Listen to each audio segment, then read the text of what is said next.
This was filmed seconds before an Air India flight headed for London Gatwick crashed, killing 260 people in June 2025. The one survivor, Vishwash Kumar Ramesh, was sitting in seat 11A. He couldn't believe he made it out alive. Last May, a Singapore Airlines flight dropped more than 50 metres in 5 seconds. Last December, nearly 180 people died after a plane crashed in Muan International Airport in South Korea. In January this year, 67 people died after a passenger plane collided with a helicopter in Washington, D.C.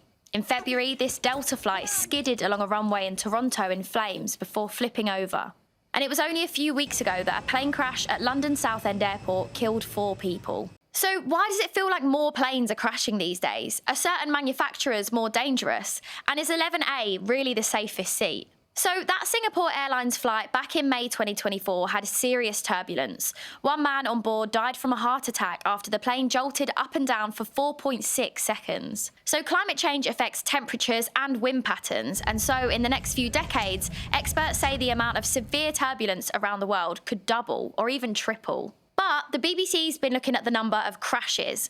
Firstly, there have been several high-profile air accidents recently. We don't have the stats for 2025 yet, but the data says crashes are generally down. And so it's quite easy to get the impression that there's been an increase in these accidents around the world, but actually figures tell a very different story. Actually, these number of accidents are going down in a very dramatic way over the last few years. This is how the number of accidents on commercial flights has changed since 2005. It's a clear downward trend, even though the number of flights taking off has increased. Although it has a broad definition of accident, including aircrafts being damaged or needing repairs. But if you look at deaths in air accidents, that's decreased over the same time period too. And the few spikes just reflect a few major disasters. Of course, being up in the thousands of feet in the sky, we get the impression that maybe this might not be the safest for transport. And then of course we have quite a lot of high profile cases involving manufacturers like by Boeing that sort of adds this other elements to it as well. So of course it's on the forefront of our minds. But when there is a crash, the public are really interested in it, hence why it's all over social media and news outlets. So it's not necessarily happening more, but we're just seeing it more. We'll get back to Boeing in a minute, but yes, all of Josh's digging around found that overall, flying is getting safer. Are you more likely to be involved in a crash driving to the airport in your car than you are getting on the plane and flying to a destination? Yes. That's very reassuring to hear. This website ranked the safest full-service and budget airlines for this year, using factors like fatalities, number of incidents, and pilot skills and training. Air New Zealand, Qantas, Cathay Pacific, Qatar Airways and Emirates scored highly for full service. And for low-cost airlines, HK Express, Jetstar Group, Ryanair and EasyJet were at the top.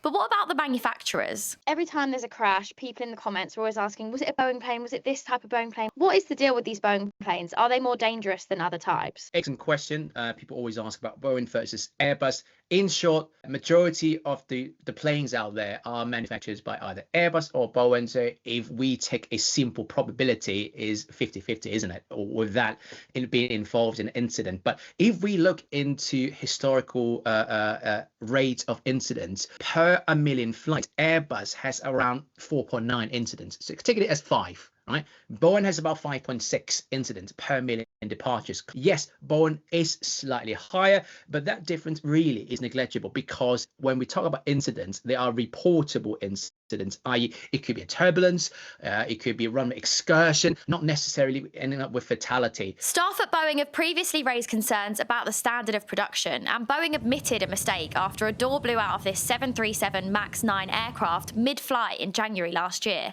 It's denied that it puts profit over passenger safety. Unfortunately, Boeing has taken a bit of a hit lately in the last couple of years, but it doesn't make them more dangerous. Okay, so what about choosing your seat on a plane then? Speaking of the Air India crash, there was one survivor who was sat in seat 11A. I'm sure everyone after that crash was trying to book seat 11A on their next flight. Are any seats safer than others? Yeah, there actually is, but funny enough, it's not actually 11A. Usually the absolute safest one is closer to the tail of the aeroplane. In an unfortunate situation where the aircraft does crash into ground, the tail has a bit more clearance, if you will, in a way, and is usually where the black boxes are stored. Why? Because it's historically a safer area.